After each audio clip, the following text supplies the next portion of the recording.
In this assignment, your task is to create a map book.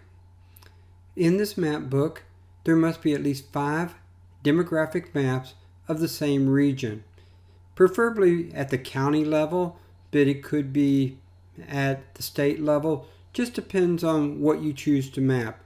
But there must be at least 5 demographic maps that are all related to one another. These maps can be created in a script. They can be created in ArcGIS Pro. How you create those maps is left to the user.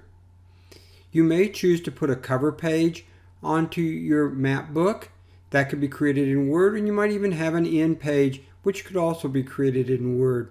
There might be actually descriptive text as well. So again, that's left to the end user on what pages they're going to create. But the map book must be created in a script.